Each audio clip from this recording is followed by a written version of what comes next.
Good morning friends. I hope आप सब अच्छे होंगे। आपका स्वागत है आपके अपने YouTube channel current affairs for exam में। चलिए आज दिनांक 29/12/2024 की प्रश्नावली शुरू करते हैं।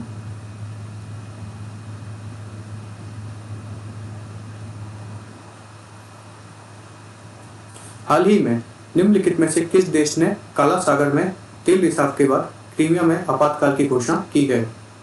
बल्गेरिया, जॉर्जिया, रूस, रोमानिया। इसका सही जवाब है रूस।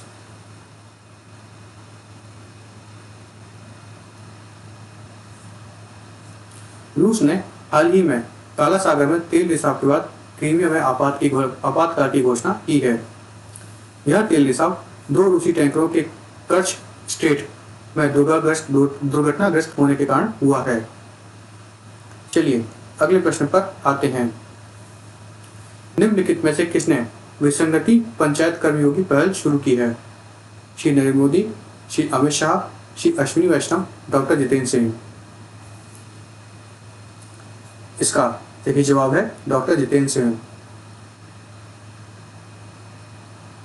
केंद्रीय विज्ञान एवं प्रौद्योगिकी पृथ्वी विज्ञान राज्य मंत्री तथा प्रधानमंत्री कार्यालय परमाणु ऊर्जा विभाग अंतरिक्ष विभाग कार्मिक लोक शिकायत एवं पेंशन राज्य मंत्री डॉक्टर जितेंद्र सिंह ने सुशासन दिवस पर विकसित पंचायत कर्मयोगी पहल का शुभारंभ किया।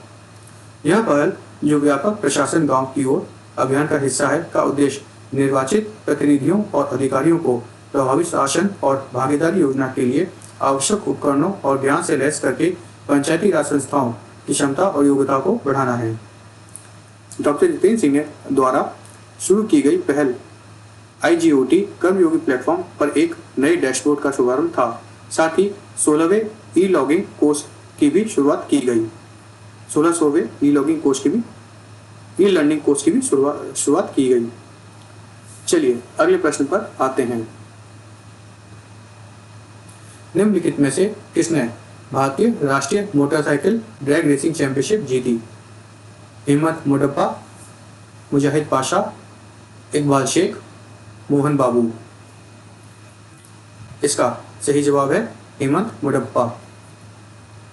हिम्मत मोटप्पा ने भारतीय राष्ट्रीय मोटरसाइकिल ड्रैग रेसिंग चैंपियनशिप जीती। चलिए अगले प्रश्न पर आते हैं। निम्नलिखित में से किस टीम ने प्रो कबड्डी लीग का खिताब जीता? Patna pirates, Haryana stealers, Gujarat giants, Bengaluru bulls. इसका सही जवाब है हरियाणा स्टीलर्स। हरियाणा स्टीलर्स ने अपना पहला प्रो कबड्डी लीग खिताब जीतकर इतिहास रच दिया। चलिए अगले प्रश्न पर आते हैं। सूर्य किरण भारत और निम्नलिखित में से किस देश के बीच संयुक्त सैन्य अभ्यास है? म्यांमार, बांग्लादेश, श्रीलंका, नेपाल। इसका सही जवाब है नेपाल। भारत नेपाल संयुक्त सैन्य अभ्यास सूर्य ग्रहण का आज 18 संस्करण नेपाल के सलझंडी में आयोजित किया गया। यह अभ्यास पश्चिम नेपाल के शिवकाली पर्वतमाला में नेपाल आर्मी बैटल स्कूल में आयोजित किया गया था। चलिए अगले प्रश्न पर आते हैं। निम्नलिखित में से किस राज्य सरकार ने रथ सप्तमी का राज्य उत्सव घोषित किया है? आंध्र प्रदेश, महाराष्ट्र, उत्तराखंड, हरियाणा।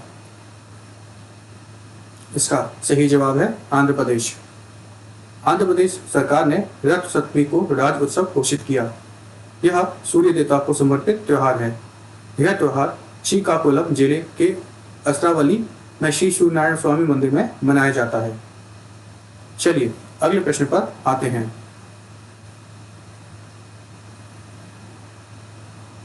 उद्योग एवं आंतरिक व्यापार संवर्धन विभाग अर्थात DPIIT ने स्टार्टअप इकोसिस्टम को बढ़ावा देने के लिए निम्नलिखित में से किस कंपनी के साथ रणनीतिक गठबंधन किया है? Department for promotion of industries and internal trade, Swiggy, boat, crate, blue smart. इसका सही जवाब है boat. Department for promotion of industry and internal trade ने स्टार्टअप इकोसिस्टम को बढ़ावा देने के लिए बोर्ड के साथ रणनीतिक गठबंधन किया है। इस सहयोग का उद्देश्य नवाचार को बढ़ावा देना और D2C और विनिर्माण क्षेत्रों में स्टार्टअप सहित DPIIT मान्यता प्राप्त स्टार्टअप को अनुरूप सहायता प्रदान करना है। चलिए अगले प्रश्न पर आते हैं।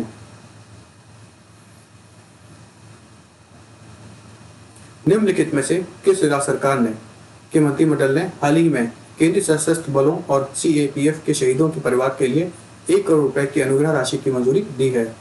पंजाब, हरियाणा, केरल, तमिलनाडु। इसका सही जवाब है हरियाणा।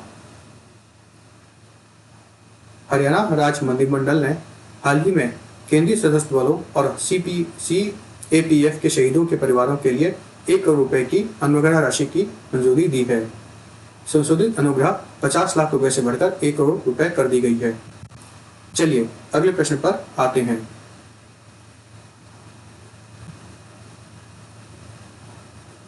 NTPC ने निम्नलिखित में से किस राज्य में हरित हाइड्रोजन बुनियादी ढांचे स्थापित करने के लिए ग्रिडको और CRUT के साथ एक समझौते पर हस्ताक्षर किए हैं? महाराष्ट्र, उत्तराखंड, हरियाणा, उड़ीसा। इसका सही जवाब है उड़ीसा। NTPC ने उड़ीसा में हरित हाइड्रोजन बुनियादी ढांचा स्थापित करने के लिए ग्रिडको और CRUT के साथ समझौते पर हस्ताक्षर किए हैं। इस परियोजना में भुवनेश्वर में एक हरित हाइड्रोजन ईंधन स्टेशन और हाइड्रोजन संचालित बसें शामिल होंगी। यह परियोजना जीवनाश्म ईंधन बसों के उपयोग को कम करने में मदद करेगी, जिसका डिकार्बोनाइजेशन और ऊर्जा सुरक्षा में योगदान मिलेगा। चलिए अगले प्रश्न पर आते हैं। हाल ही में निम्नलिखित में से किस देश ने अंतर्राष्ट्रीय बैलून महोत्सव की मेजबानी की? म्यांमार, बांग्लादेश, नेपाल, श्रीलंका। इसका सही जवाब है नेपाल। नेपाल ने हाल ही में पोखरा में अंतर्राष्ट्रीय गुब्बारा महोत्सव का आयोजन किया। चलिए अगले प्रश्न पर आते हैं। निम्नलिखित में से किसने 2024 फाइट महिला विश्व रैपिड शतरंज चैंपियनशिप जीती? दिव्या देशमुख, कोनेरू हम्पी, हरिका द्रोणावली, वैशाली रामवेश बाबू। इसका सही जवाब है कोनेरू हम्पी। कोनेरू हम्पी ने हाल ही में विश्व रैपिड बिलियर्ड्स चैंपियनशिप में अपना दूसरा महिला खिताब जीता है। विश्व रैपिड और बिलियर्ड्स चैंपियनशिप न्यूयॉर्क में आयोजित की गई।